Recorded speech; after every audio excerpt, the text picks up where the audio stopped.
انسان شرک کر رہا ہے تو آسمان ان کے اوپر گر پڑے گا، پھٹ کے گر پڑے گا۔ وَتَنشَقُّ الْأَرْضُ، اگر زمین کو پتا چل جائے کہ زمین پر بسنے والا انسان اس زمین کے پیدا کرنے والے کے بارے میں شریک کر رہا ہے، کسی کو لے جا کر ملا رہا ہے، اللہ کی ذات میں، اللہ کے ناموں میں، اللہ کی صفتوں میں، اللہ کے عبادتوں میں، اللہ کے حقوق میں کسی کو شریک نہیں کرنا چاہیے۔ کہہ رہے ہیں کہ اگر شرک جو انسان کر رہا ہے، اگر اس کا احساس زمین کو مل جائے گا، زمین میں زلزلے آ جائیں گے۔ وَتَنشَقُّ الْأَرْضُ وَتَخِرُّ الْجِبَالُ هَدًّا، اگر پہاڑوں کو پتا چل جائے گا کہ انسان شرک کر کے یہ دنیا میں زندگی گزار رہا ہے، اللہ تعالیٰ نے پہاڑوں کو وہ شعور نہیں دیا جو انسان گناہ کر رہا ہے، اگر انسان کا شرک کا گناہ کا احساس ہو جائے گا، پہاڑ پھٹ جائیں گے، زمین میں زلزلے آ جائیں گے، اور اسی طریقے سے آسمان گر پڑے گا۔ اس آیت میں کیا بتایا جا رہا ہے؟ سورہ مریم سورہ نمبر 19 کہ آیت نمبر 88 میں اس آیت پہ اللہ سبحانہ و تعالیٰ کہہ رہے ہیں کہ شرک اتنا نفرت والا کام ہے، اللہ کو اتنا ناپسندیدہ کام ہے کہ اللہ تعالیٰ تو اس کو ناپسند کرتے ہیں، ساتھ ساتھ میں آسمان، زمین اور ان پہاڑوں کو بھی ایسا شرک پسند نہیں۔ کائنات میں سارے کے سارے چیزیں اللہ تعالیٰ کی اطاعت میں لگے ہوئے ہیں۔ انسان کو اللہ تعالیٰ نے آزادی دی تو اس آزادی کا غلط استعمال کر رہا ہے۔ تو قرآن مجید میں توحید کے بارے میں، شرک کے بارے میں بہت کہا گیا۔ اب جب آپ کسی غیر مسلم سے جا کر سمجھاتے ہیں، اکثر دیکھا گیا جب ہم دعویٰ فیلڈ میں جاتے ہیں، غیر مسلموں سے بات کرنے جاتے ہیں، تو تقریباً غیر مسلم حضرات یہاں تک آ جاتے ہیں، اور اسی طریقے سے بہت سارے مسلمان، بہت سارے غیر مسلم حضرات جب ان کو جا کے ہم بتاتے ہیں تو وہ لوگ کہتے ہیں ہم مانتے ہیں ہم سب کا پیدا کرنے والا ایک ہی ہے۔ ہم نے ہندوؤں سے بھی گفتگو کی، کئی کرسچنز، ان کے پادری اور ان کے علماء سے بھی گفتگو کی، مندروں میں جا کر، چرچوں میں جا کر ہم نے گفتگو کی، اور ان سب سے ہم نے جب گفتگو کی تو آخری میں سب لوگ یہاں تک آ جاتے، ٹھیک ہے ہم مانتے ہیں، ہم لوگ یہ مانتے ہیں کہ ہم سب کا پیدا کرنے والا ایک ہی ہے، آپ لوگ جو ہے اللہ کہتے ہیں، ہم لوگ ان کا نام جیزس رکھتے ہیں، ہندو کہتے ہیں ہم ان کا نام بھگوان رکھ لیتے ہیں، یا ہم شیوا، یا اسی طرح برہما، یا اسی طریقے سے ہم وشنو، کچھ نہ کچھ نام رکھتے ہیں۔ آپ ہی جو نام رکھتے ہیں اللہ تعالیٰ، یعنی تقریباً دعویٰ فیلڈ میں مسلمان ہمارے بھائی جب کارپوریٹ ورلڈ میں جاتے ہیں، آفیسز میں جاتے ہیں، غیر مسلموں سے ملتے ہیں، ان کو جب تڑپ پیدا ہوتی ہے کہ ان کو اسلام کی طرف بلائیں، تو سارے کے سارے ہندو یا غیر مسلم حضرات کہتے ہیں ہم ماننے کے لیے تیار ہیں کہ ہم سب کا پیدا کرنے والا ایک ہے، ہم سب کا پیدا کرنے والا کریٹر ایک ہے، لیکن وہ اللہ ہی ہے، کیا ضروری؟ تو ہم کہیں گے ہم آپ کو ایک آیت کی روشنی میں 10 اسباب بتا سکتے ہیں، جو آج کے ہمارا ٹاپک ہے۔ یعنی ایک آیت کے اندر اللہ سبحانہ و تعالیٰ نے 10 ایسے ریزن بتائے ہیں،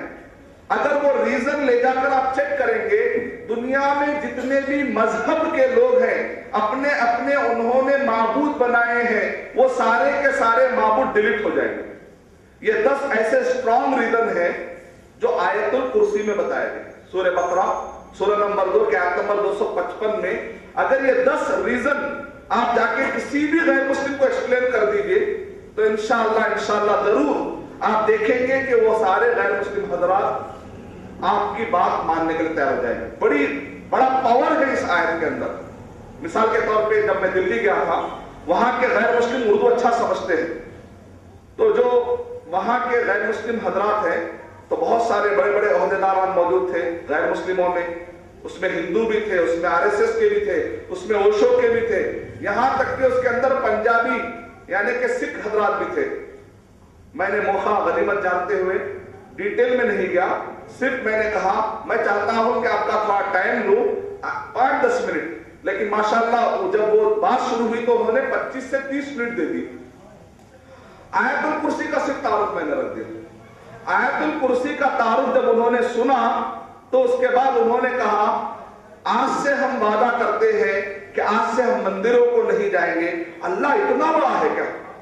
اللہ کی شان اتنی بڑی ہے کیا کہ اللہ سبحانہ و تعالیٰ کا یہ تعارف ہے؟ اللہ سبحانہ و تعالیٰ کی قدرت کو اور اس کی صفتوں کو اور اس کے اللہ سبحانہ و تعالیٰ کا تعارف نہیں ہونے کی وجہ سے ہم مندروں میں جا کر پتھروں کے اندر ایسے اللہ کو تلاش کر رہے تھے۔ آج ہم کو تعارف ہو چکا ہے کہ جو اللہ کی ہم تلاش میں تھے، کیونکہ سارے کے سارے انسان کس پر ہے؟ فطرت پر ہے۔ جب آپ اس کو اس کے اصلی پیدا کرنے والے کا تعارف دے دیں گے تو اس کی فطرت کیا کرے گی؟ مانگ، اس کے اندر مانگ بڑھ جائے گی۔ ایک انسان کے اندر جو فطری مانگ ہوتی ہے، جب دیکھتا ہے کہ سامنے وہ چیز آ جاتی ہے تو اس کی فطرت کیا کہتی ہے؟ ارے اس کو لینا چاہیے، تو میری چیز ہے، کوئی بھی چیز ہے۔ تو اسی طریقے سے جب اللہ کا تعارف آپ صحیح طور پہ رکھ دیں گے تو یقیناً آپ دیکھیں گے یہاں تک کہ وہ مسلمان بھائی جو ناجاننے کی بنیاد پر اور ان کے عقیدوں کے اندر کئی زیادہ شرکیہ باتیں آ گئی تھی، جب انہوں نے اللہ کا تعارف سنا تو انہوں نے کہا یہ اللہ کو لے جا کر ہم انسانوں کو اللہ کے برابر نہیں کریں گے۔ کیا ہے وہ 10 اسباب جو اس آیت الکرسی کے اندر بتائے گئے؟ تو آئیے میں آپ کو وہ 10 اسباب ذکر کرتا ہوں تاکہ آپ مختصر ٹائم میں کسی بھی غیر مسلم یا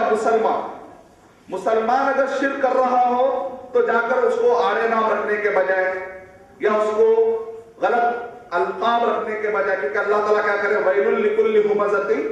لُمَزَةٍ، جہنم ہے ہر اس کے لیے جو آڑے نام رکھتا ہے، جو عیب کے ناموں سے پکارتا ہے اور جو کسی کی غیبت کرتا ہے۔ اگر آپ یہ سمجھتے ہیں کہ کوئی مسلمان مسٹیک کر رہا ہے اور وہ شرک میں جا رہا ہے تو ہم جا کر اس کو کہیں گے یہ شرک ہے تو غصے میں آ جائے، وہ جیسے اس کو کہیں گے یہ شرک ہے، وہ کہے گا نہیں شرک کیسا ہوتا ہے، یہ تو اولیاء کا احترام ہے،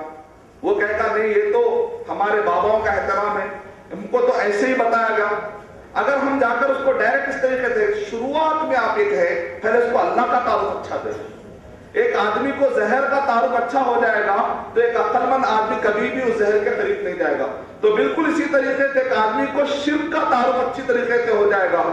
تو آدمی کبھی بھی شرک کے قریب نہیں جائے گا۔ شرک کے تعارف کے لیے ضروری ہے کہ اللہ کا تعارف جتنا ہو سکے آپ زیادہ دیں اس کو، اللہ کا پاور بتائیں۔ جیسا کہ یوسف علیہ السلام نے کیسے تبلیغ کی، یوسف علیہ السلام نے جیل میں کیا کہا؟ پورے بت پرست موجود تھے، کہا کہ جیسے ہندوستان میں بھی آیت کام آئے گی، سورہ یوسف سورہ نمبر 12 کے آیت نمبر 49، ہندوستان میں اگر آپ کسی غیر مسلم کو آیت پڑھ کے سمجھائیں گے تو بھی ماشاءاللہ کئی لوگوں نے کلمہ پڑھا، کیونکہ ہندوؤں کا عقیدہ کیا ہے؟ بارش برسانے والا ہے خدا ہے، مصیبت ہٹانے والا ہے خدا ہے، شفا دینے والا ہے خدا الگ ہے۔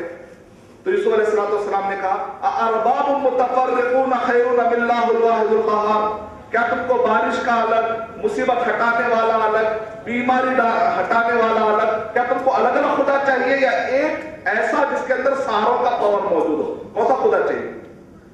ظاہر بات ہے ایک آدمی کو کبھی ایک ہی ٹائم میں 10 قسم کے